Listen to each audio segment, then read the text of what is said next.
I want to start off by asking a question. And the question is this: what is the purpose of a university education? What's it for? Why are you here? That's a question. I know some of you already are asking that question. Why am I here? Now, it's an important question, but I think now even more so, this question can't be ignored. I mean, the nature of the university is changing rapidly.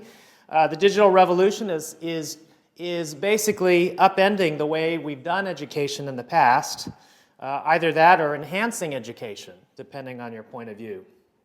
These days, you can find almost anything you want, any information you want online. Isn't that right? Almost. Yeah, so the university actually has to be more than just a place to store or access knowledge. It has to be more than that. So then perhaps the university is for not just storing knowledge or accessing knowledge, but creating knowledge, right? That's what many people would say. You know, part of what happens in universities is you do research. But the question I want to ask is, to what end? Why? Let me ask the question a different way. I recently received a letter from a prison inmate, who wrote me out of the blue and asked me for advice about his education. He'd served 7 years so far out of a 32-year sentence. Okay, and even though he had, basically he was in there for a string of armed robberies, he explained. And even though he only had a limited education, he had worked his way through several math textbooks, and he was already doing Calculus 2. And so he wrote me and he asked basically how he could further his mathematics education. Now, as many of you know, calculus is mainly a practical subject, used mostly by working scientists or engineers. And it was really unlikely that he'd be using this in a profession anytime soon. So I wondered, why would a prisoner, with no expectation that he's going to use calculus for at least 25 more years, why would a prisoner be bothering to learn calculus? He's not in college, but he's trying to get a college education. And so for him, I asked that question. To what end? What is the purpose of a college education? Why should he devote hours of his time studying something he may never use? Right? Some of you might ask that question as well. Is that right? And so I have a very simple thesis in this talk. It's a very simple thesis, and that is that the most important human pursuits arise from a quest for meaning, a quest to find something meaningful. And pursuing meaningful things cultivates in us certain virtues that allow us as humans to flourish. And so I have two parts to my talk. The first part of the talk is about meaning, and the second part is about virtue. And in the first part, I'd like to share how some deeply human themes, which are also some deeply spiritual themes, have drawn me to study mathematics, have influenced the way that I think about the discipline, and have shaped the way that I teach. And these same themes, in different ways, drive other people to write poetry, to study history, to build bridges, to solve the world's problems. And so in telling my own stories, you might consider how these themes shape your own stories and think about your vocational pursuits a different way. I really like this quote by Andy Crouch, who said that it's the unique power of human beings. Okay, before I finish that sentence, ask yourself, what makes humans unique? I mean, among all the animals in the world, what makes humans unique? It's the unique power of human beings to invest our creations with meaning, to interpret the world rather than blunder through it. That's the unique power of human beings. This is a picture of a trip I took to China. My parents were immigrants from China. And when I was in graduate school, my mother died. And this was a picture from the trip that we made to China to bury her ashes there. And I'm taking this picture from the cemetery where she was buried, in a remote part of China where my father was born. And to get here from the airport that we landed in Shanghai. To get here from Shanghai is actually not easy at all. So I was skeptical when my father hired some guy at the airport with a dilapidated clunker to drive our family from the airport to that remote village. Because the car didn't look like it would fit the driver and the 5 of us, plus all of our luggage. And I grew more skeptical as the 3-hour journey wound its way along bumpy dirt paths, populated only by goats. So there weren't even paved roads. And I was thinking, was this a shortcut? Really? No paved roads? Of course, that was my first time in China. And then as we drove over a particularly uneven path, the car rolled over a bump and got wedged against it and would not budge. The front and back tires spun helplessly against the soft dirt, and they flung out anything we tried putting under them for traction. We were stuck. And so I tried, I'm thinking about how am I going to illustrate this for you? I tried Googling, car stuck on a bump. And here's what you find. A picture like this. This is President Obama in Ireland. And you can see basically they had a similar problem. Car stuck on a bump, just like that. This wasn't looking good for us. We were isolated, miles from any real civilization, on a path that was unlikely to receive any traffic. The day was fading fast, and we couldn't walk dozens of miles before nightfall. Now, our predicament didn't seem like a math problem, but I couldn't escape the feeling that my mathematical training might help me get out of this mess. And I recall having seen something like this problem before in a Martin Gardner book about a truck that was stuck beneath an overpass, unable to back up due to traffic, but too tall to proceed forward, something like this. Okay, so car stuck under an overpass, and you couldn't back up. So the puzzle asked what to do. Anybody know? Deflate the tires. That's right. So you let out some of the air, and this will lower the truck enough for the truck to continue. Now, this puzzle seemed similar to my current predicament, yet somehow different, right? We were not stuck under a pass over us, but over a bump under us. So what should we do? Okay, that was my first thought too. Inflate the tires. But sadly, we had no pump. Okay, so what should we do? Now, this real-life problem had no numbers, no symbols, no formulas, and yet I had a distinct impression that my math could save us by equipping me to think effectively, to extend what I knew in one domain to another. And this power of extension is one of the many mathematical skills that can help us think effectively and solve problems in our lives. And skills are often what we think of when we think of a university education. But education is powerless unless it is connected to meaning. So let's ask this question. Why is mathematics meaningful? So to answer this, let me step back for a moment and ask a more fundamental question. How would I define math for a non-mathematical audience, a general audience? Many people think of math as involving numbers or formulas, but that's not an adequate description. Some people like to say this: math is the science of patterns. And I like that description.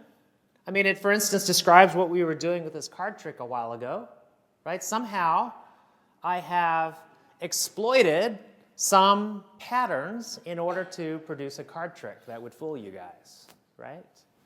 Math is a science of patterns. And number relationships are just one example of patterns that we study as mathematicians. But one reason I don't like this description is that it lacks a verb, an active verb, right? Math isn't static. It's something you do. And this description doesn't answer the question, why? Why study mathematics? What's the purpose? Why should anyone care about patterns? So if I had to modify the description, I'd prefer to say this, that math is the science of patterns and the art of engaging meaningfully with those patterns. To do mathematics, to enjoy mathematics, to teach others to appreciate mathematics, we must wrestle with meaning. The meaning we ascribe to the patterns that we see in the world, as well as the meaningfulness of studying them. So if we answer why mathematics is meaningful, we'll be able to see why it can help us be more effective thinkers in every aspect of our lives. Whether you're a math major or not, math helps you be a more effective thinker. Henri Poincaré is a famous mathematician. Some would credit him with the discovery of chaos back in the late 1800s. And he said this: "Science is built up with facts as a house is with stones. But a collection of facts is no more a science than a heap of stones is a house." Meaning is the glue that makes mathematics worth learning and worth teaching. Without meaning, science or math is just a bunch of isolated facts, a heap of stones. And who among us is excited about building a heap of stones? One person there. We would rather build a house.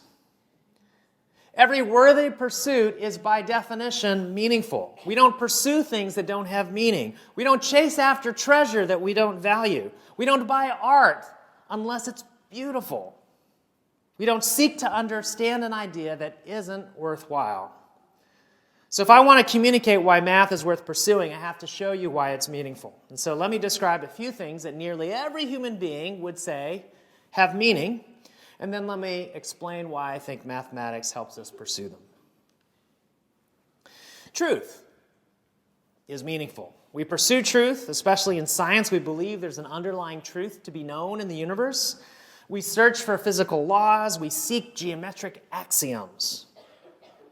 Why do we seek truth? Well, for one, perhaps if we feel that we had truth, we might have some certainty. And mathematics offers a certain kind of certainty, that if we prove if X, then Y, then we have a universal truth that will hold for all times and spaces. This is why when people talk about making contact with extraterrestrials, they talk about using prime numbers as a first method of communication. Perhaps also, if we feel that we had truth, we would have a certain kind of clarity. And mathematics offers a certain kind of clarity, the kind we experience with well-crafted definitions that allow us to be sure that when we're communicating, we actually understand what we're talking about. Or well-chosen axioms that once you choose them, make certain theorems or truths obvious. And the human desire for clarity and certainty are compelling reasons to study mathematics.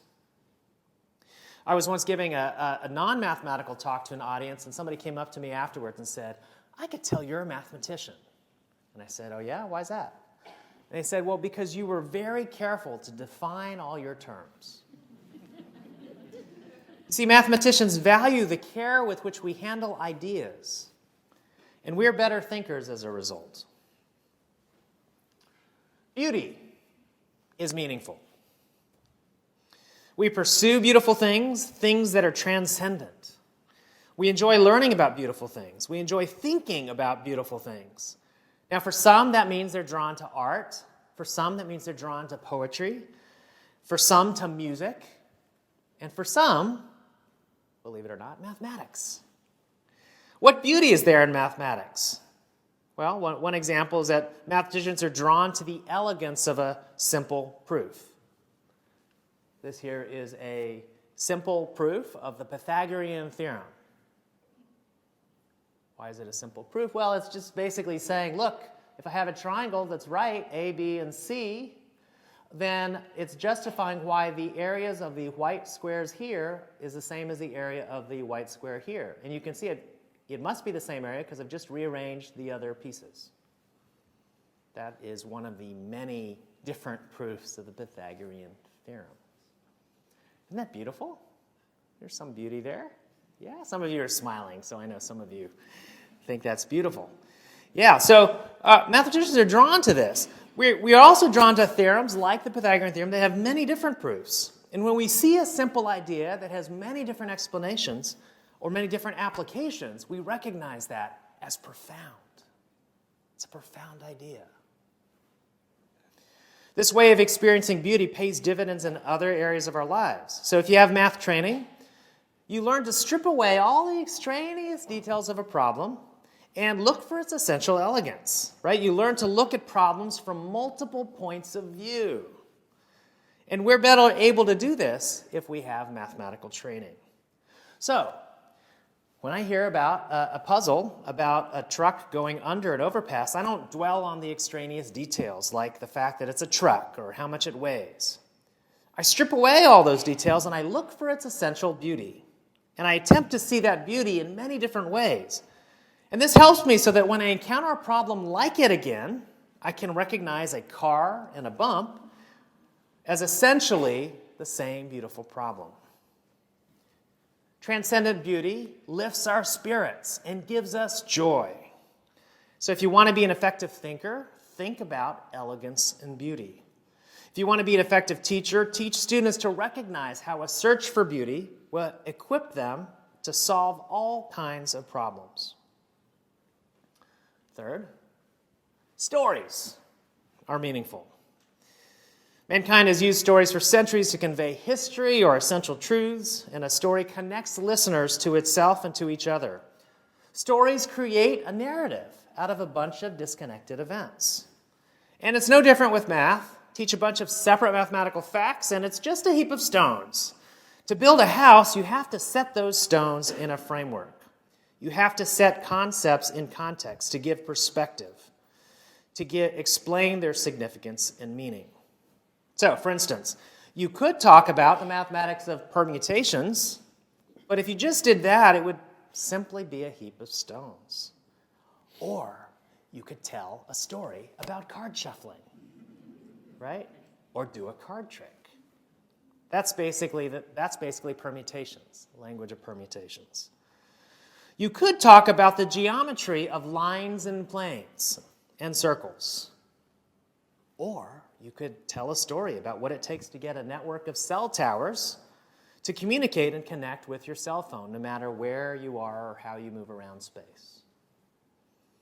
As a teacher, I need to teach story building. And as a student, part of what you're learning to do in college is to build your own story for the things that you are learning. How will this thing that you're learning today in this class fit into the overall house that you are building? Now, there are many ways to build a story. You could explain where a stone fits into a house. That's an organizational story. You could build a historical story, right? Harnessing the flow of history to motivate ideas. You could build a pictorial story, which is like the proof we just did. Every proof without words is a pictorial story. Or you could build an experiential story by engaging in active learning. Some of you might be in classes where you're doing active learning or flipped classrooms or something like this. This is really an example of story building, right? It's basically taking this method of teaching, which is putting you into an experiential story, right? So you're not just passively listening to somebody lecture. You're actively engaged in discovering things for yourself. You become part of the story rather than just the person flipping the pages, right? That's what active learning is all about. So even when I lecture, I'm careful to map out the arc of a lecture as some kind of story with an introduction, a motivation, a point of tension, a climax, and a resolution. I worry less about cramming in all possible details than telling a good story. Because I know that my students, if they're inspired, they're going to go out and read on their own. And to give students a chance to build and synthesize their own story, I assign writing in my courses, encourage presentations where appropriate, and grade them on their mathematical communication. And beyond mathematics, story building is a skill that will be useful in every area of life. And the struggle is meaningful. Now, in life, most of us don't go looking for struggle. We don't relish suffering. and yet suffering is a reality of life. How many people would say they've experienced a little suffering in their life so far? If you haven't, don't worry, it's coming. It's a reality of life. And most of us who've been through suffering know that many of our richest experiences in life have come through suffering, as hard as they may be. Either walking with a loved one in their struggle or dealing with our own struggles. And those who have suffered know that suffering produces endurance, and endurance produces character, and character builds hope. The same can be said of mathematics. Struggling is a reality of the mathematical experience. We wrestle with hard problems in our research.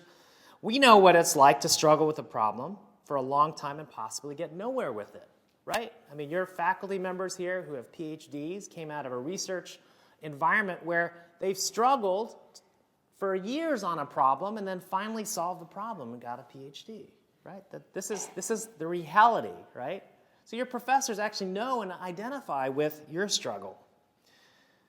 But this wrestling produces a certain kind of endurance that enables us to be comfortable in the struggle. This endurance produces a certain kind of character that benefits us in addressing life's problems, comforting us with the knowledge that it's okay if you don't solve a problem right away. And I really like this quote from a famous French philosopher, Simone Weil. Simone Weil is best known as a religious philosopher, but it turns out she was actually also a mathematician, interested in doing mathematics, and she felt overshadowed by her big brother, Andre Weil, who is a well-known mathematician. And she said this. She wrote a whole book about, basically, struggle, and she said this. Every time that a human being succeeds in making an effort of attention with the sole idea of increasing his or her grasp of truth, he or she acquires a greater aptitude for grasping it, even if this effort produces no visible fruit. So what we need to remember is that not solving a problem can be just as important as solving the problem. Right? The effort at grasping a truth itself is worthwhile. That in the struggle we acquire a greater aptitude for solving problems we haven't even seen yet, even if you don't make progress on this one. Right? Think about all those problem sets where you ultimately didn't solve the problem. Guess what? You are fortifying yourself for a future struggle in which you will be able to attack problems because of that experience. So, mathematics. It is the science of patterns and the art of engaging meaningfully with those patterns, such as by pursuing these themes: truth, seeking beauty, telling stories, and enduring struggles with hope. Now, our car was still stuck on that bump. But while others fretted, I wrestled calmly with the problem, because my mathematical endurance, fortified by my past struggle, kept me from giving up. My mathematical quest for truth had identified an important axiom, that our car needed to be raised off the bump. My mathematical story building had placed our predicament in the category of the puzzle about the truck stuck under the overpass. And my mathematical thirst for beauty had stripped that puzzle down to its bare essentials, an elegant problem that appears to be about the relationship between a vehicle and an obstacle, but is really about the relationship between a vehicle and its tires. And so it naturally encouraged me to look at the problem in multiple ways. So how then should I think about our vehicle and its tires if we want to raise our car but had no pump to inflate the tires? Could we raise the car while leaving the tires in place? And that's where the insight came. Everybody, I said, get out of the car and get all the luggage out of the car as well. And after being freed of 5 people and luggage, it's about 700 pounds, the cab of the car lifted. We were no longer wedged against the bump. and our car was able to roll forward. So we pursue meaningful things because we want to make sense of the world, because we seek knowledge, not just understanding. Without meaning, mathematics seems to be just a fool's exercise, pushing symbols around paper, suffering with no hopeful purpose, no glimpse of beauty, no connection to story, and no semblance of truth. But by investing math with meaning, we can gracefully interpret the world rather than blunder through it. So before I go to the next part of my talk, I'll tell you a little bit about this card trick. It's actually a beautiful trick. And as some of you suggested, that there must have been something going on, because after I know I gave the cards to Aisha and she shuffled it, but I probably had to somehow order the deck beforehand, right? Right? Okay, and it's true, I did order the deck. But I ordered the deck in a way that wouldn't be so obvious at first glance. I basically ordered the deck, I'll give you an example. I ordered the deck red, black, red, black, red, black, alternating. Okay. Now I know Aisha's going to mess it up. She's going to mess it up, I know that. But when you wave this in front of your audience, they're not going to be able to tell that it's alternating, right? Yes? Okay. But then you say, okay, hey, I need a not volunteer. And the only thing you have to remember about this trick, by the way, is this part I'm about to tell you. If you forget this, you only have a 50-50 chance it's going to work, okay? And that is, you, as the presenter, have to cut the deck yourself. Okay, and you have to cut it so that the bottom cards are different colors. Are you with me? That's the only thing you have to remember.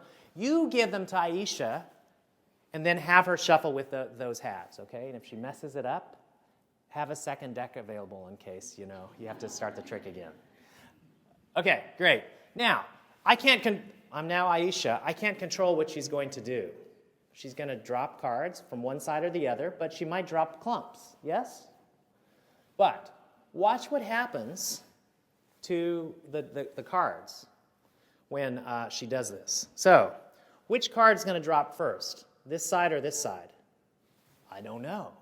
Suppose it's the black card. Well then, that's going down. What's the next card have to be? No matter which side it falls from. Even if it falls from the same side. Are you with me? Red, black. Yes, you see that? Okay. What's the next card have to be? Well, I don't know. Maybe it's red this time. But if it's red, what's the next card have to be? Black. And do you see that no matter how she shuffles, the deck will come off in pairs, red, black, although it won't be alternating necessarily. Do you see that one of them is red, black, the other is black, red? But no matter how she shuffles, if they just come down from one side or the other, basically, I can't control this, but what's going to happen is they will be in red-black pairs, even though they're not alternating. Do you see the first two will be red-black? The second two will be red-black? The third two will be red-black? The fourth two, etc. Isn't that nifty? And all you're doing behind your back is you're making people think you're doing something really complicated, but you're just picking them off the top. It's awesome. Right? Now, who wouldn't say that isn't a beautiful idea? Right? That mathematics helps us understand. Beauty is one of the themes that I talked about that drive us to do what we do. So in the second part, last part of the talk, I want to talk a little bit about these meaningful themes that I've described. I've spoken about four themes: truth, beauty, story, struggle. These are important parts of any education, whether you're studying mathematics or not. These are important themes that you will pursue in your life because they're meaningful, no matter what your vocation is, no matter what you decide to do. And what I want to leave you with is this idea that pursuing these meaningful things actually cultivates the development of certain virtues. And I would say that one of the main benefits of a college education is the development of virtue. I have to say what virtue means here. I like this definition from Jonathan Edwards. Basically, what he says is that virtue is the beauty of the qualities and exercises of the heart, or of actions that come from them. So we think of beauty as, sometimes we think of it as moral actions, but it's more than that. Right? It's the beauty of the qualities and exercises of the heart. So let me elaborate on each one. So I talked about the quest for truth. And the quest for truth is actually at the heart of every academic endeavor, whether you're a historian or a scientist. And I say quest because, I'm thinking about science, but we don't do science to confirm simple things, right? Like my coffee is hot. We're not doing science when we do that. We're actually more interested in questions where the answer isn't so clear, like, do gravity waves exist? Which is what this picture is. Some of you may have heard the amazing discovery this past year, the discovery of the century, that gravity waves, confirming Einstein's prediction that they actually exist. And so we set up experiments, right? You set up hypotheses and test them in various ways.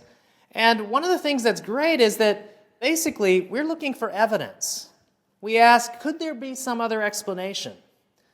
Or if you're a mathematician, you might ask, how many shuffles does it take to mix a deck of cards? That's a question that wasn't answered until 1992.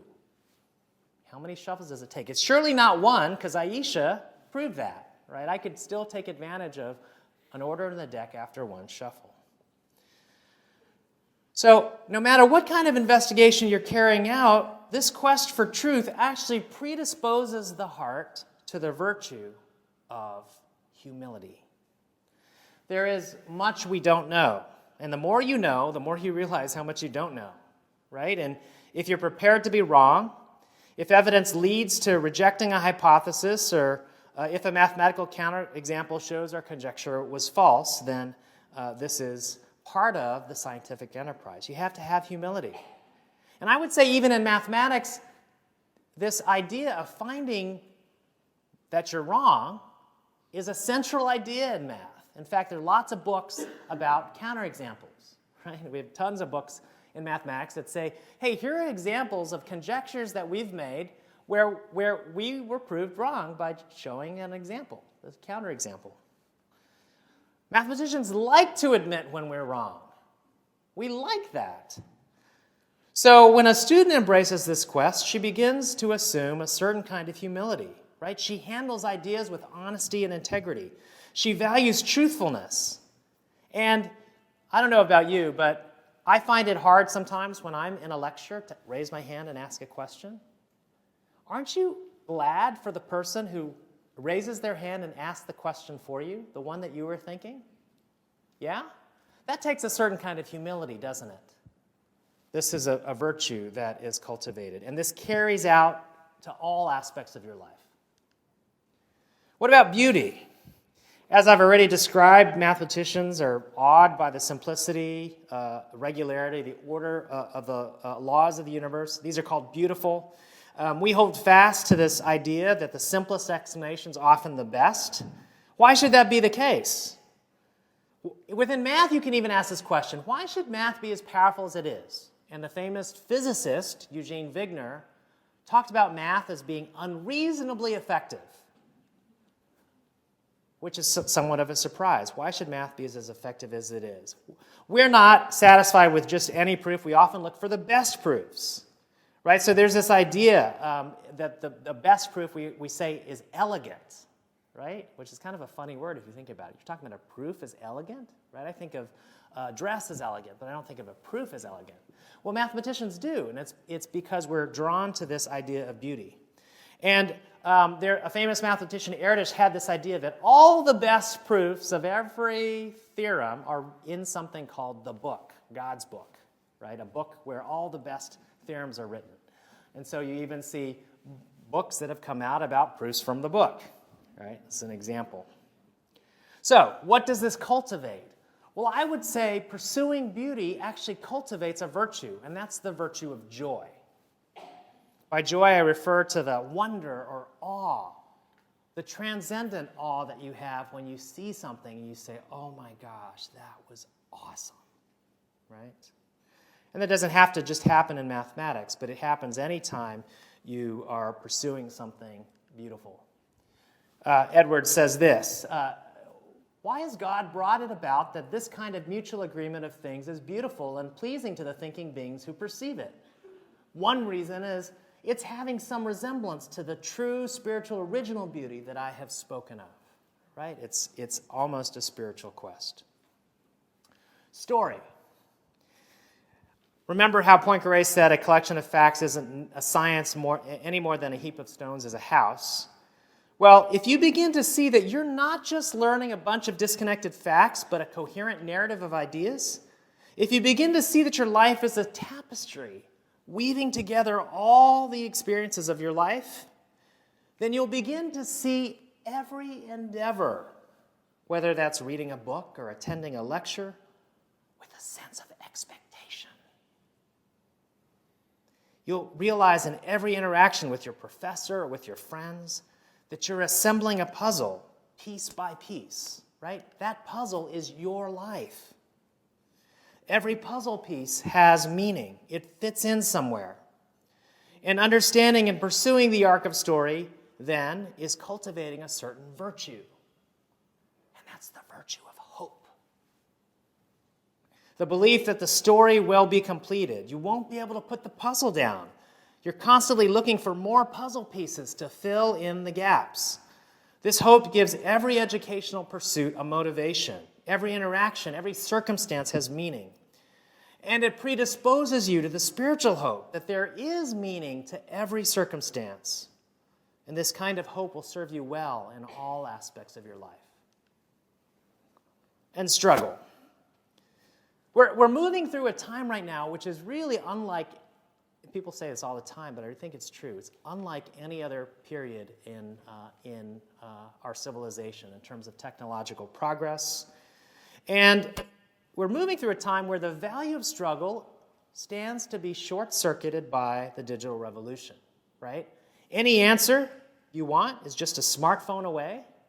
Solutions manuals to every textbook can be readily found online. How do we fight that trend? More importantly, should we even fight that trend? I mean, why not just look every answer up online? Like, why not do that? Aside from the fact that it's probably against an honor code that you have or something like that. But why not do it?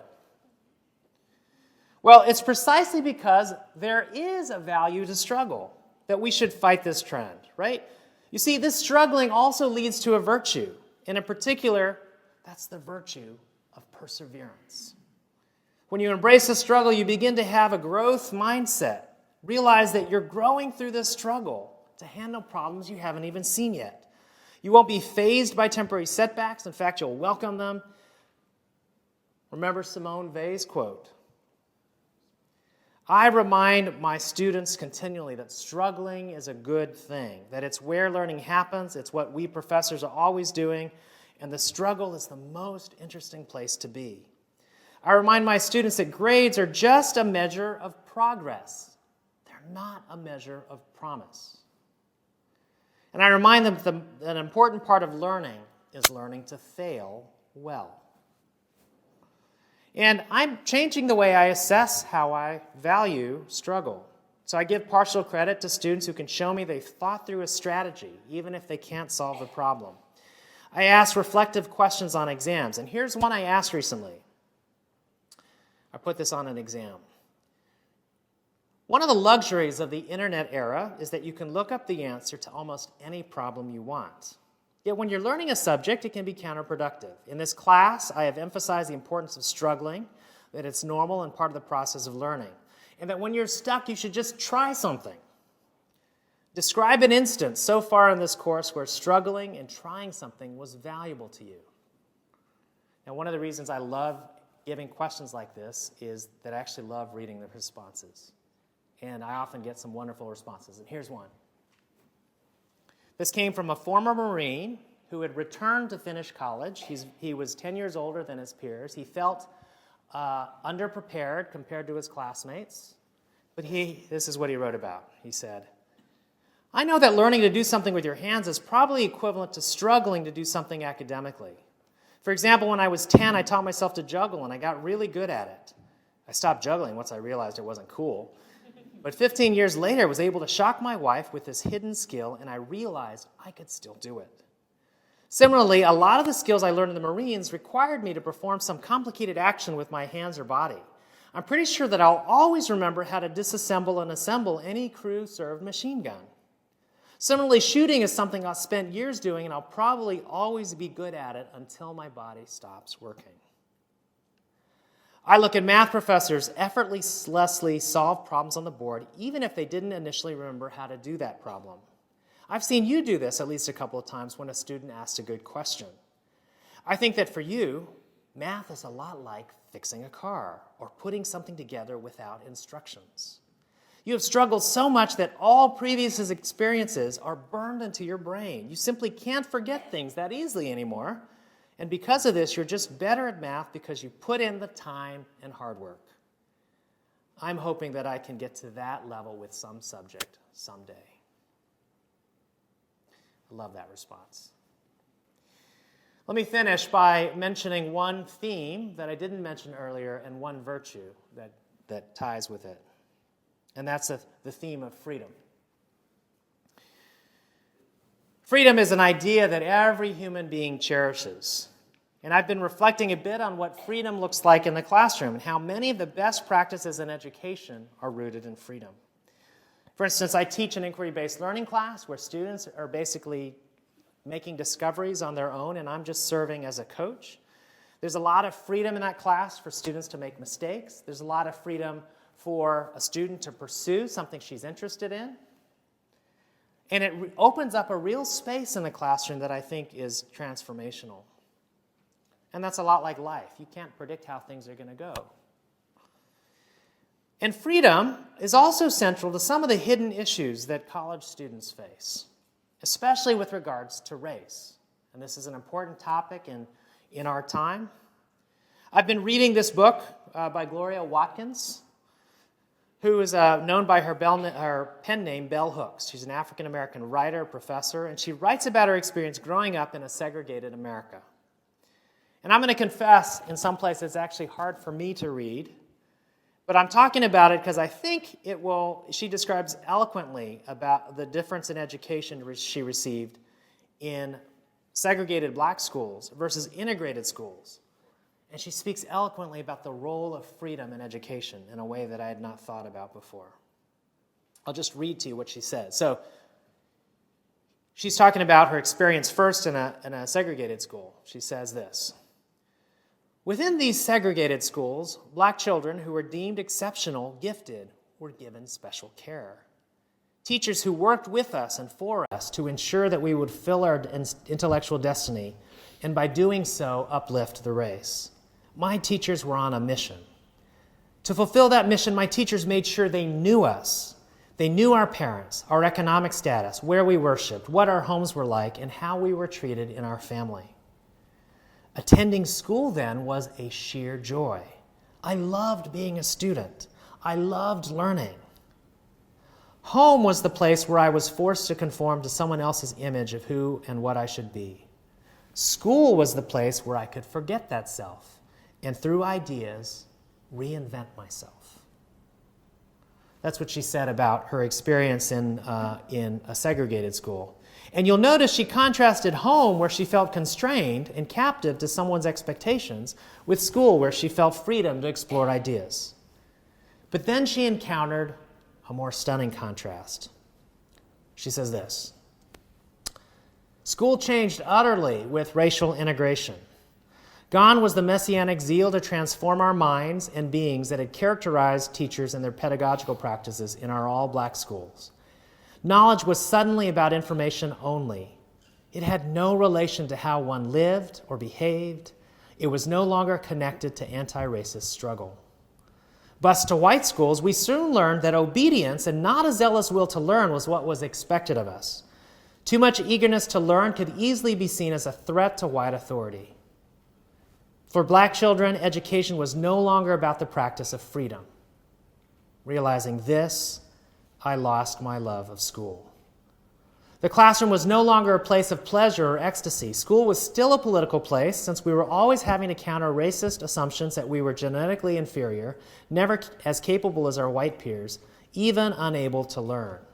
And that shift from beloved all-black schools to white schools, where black students were always seen as interlopers and as not really belonging, taught me the difference between education as the practice of freedom and education that merely strives to reinforce domination.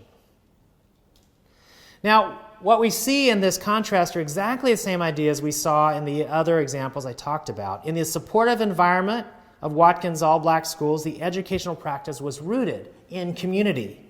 There was a culture of ideas and inquiry. It was okay to ask questions. She could play with ideas and say things that transgressed boundaries. But in the unsupportive environment, she was captive to expectations, always feeling like she had to prove herself. She was afraid that if she spoke up, she would be perceived as stepping out of bounds. Education felt like domination. And she also speaks out eloquently in this book of certain white teachers who actually did not allow racist biases to determine how she was taught. And with those teachers, she felt liberated. So I know there are some hard issues to reckon with in what I just said, especially with the climate of the nation as it is today surrounding race. But whether we realize it or not, these issues affect whether we feel domination or liberation in the classroom. But what would it look like for us to create spaces in classrooms where people feel freedom to be themselves? What would that look like? And I claim that if you cultivate communities like that, you're going to be cultivating another virtue, and that's the virtue of grace. Grace is showing favor to somebody just because of who they are, because of their inherent dignity, not because of anything they've done. A graceful professor values the C student as much as the A student, values students as human beings. And with such a professor, you have the freedom to fail, and you know it won't affect how much they respect you. That's a real freedom.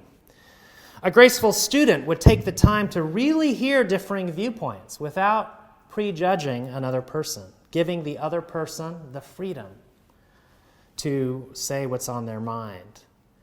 A graceful student would be the ultimate safe person to confide in. You never have to worry what you're going to say to her because you know she doesn't value you based on what you say or what you do or how good a person you are. She just values you because you're a worthy human being. A graceful person, and we should all aspire to be like this, wields the ultimate superpower to help themselves and their friends be free of all the many pressures you face. I know college students face many pressures, right? The pressure to live up to expectations, the pressure to perform, the pressure to be seen as smart, the pressure to get a good job. What would it look like to have friends in your life who are graceful? What would it be like to be that person to your friends? This is the virtue of grace, and it's something we can all cultivate, and it comes from pursuing and really understanding the role of freedom. So, to finish, what is a university education for? Why are we all here? William de Resowitz, in his book Excellent Sheep, tries to answer this question. And this is what he says. It's very interesting. This whole book is about this question. And he says this: I've been using the word soul, and though I'm not religious, I find that only a religious language has sufficient gravity to do these questions justice. For we are speaking of the most important thing, no less a thing than how to live. We might propose then that you should arrive at college as at the beginning of a pilgrimage, a movement towards truth and towards the self. That you should come to seek conversion, though you know not yet to what belief or way. That you should approach ideas as instruments of salvation, driven by a need to work things through for yourself, so that you won't be damned to go through life at secondhand, thinking other people's thoughts and dreaming other people's dreams. It's been said that people go to monasteries to find out why they have come, and college ought to be the same. And I would change this description ever so slightly. It's not the ideas that are instruments of salvation. It's the virtues. It's the virtues that are cultivated through education that are instruments of salvation.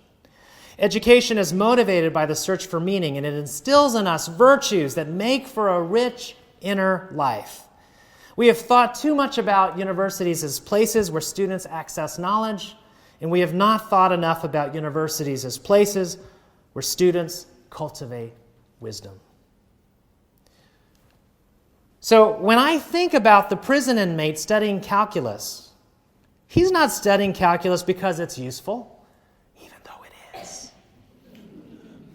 He's studying it because it cultivates in him a beauty of the qualities and exercises of the heart and the actions that come from them, virtues, so that he becomes the embodiment of humility, joy, hope, perseverance, and grace. And I want this for each of you. I want you to come out of college with well-developed virtues. You may fret over what to major in, but ultimately, it's not that important. Just take a look at your parents or other adults in your life. Most people don't end up in professions that they majored in. But virtues stick with you. 10 years from now, nobody's going to care what grades you made on your transcript. But they well care what kind of person you've become. I hope that you'll be thinking about these themes that I've mentioned: truth, beauty, story, struggle, freedom, in your own context. Examine how they lead you to certain virtues: humility, joy, hope, perseverance, and grace. These virtues are at the center of a well-lived life and will carry you into whatever vocation you pursue. Thank you very much.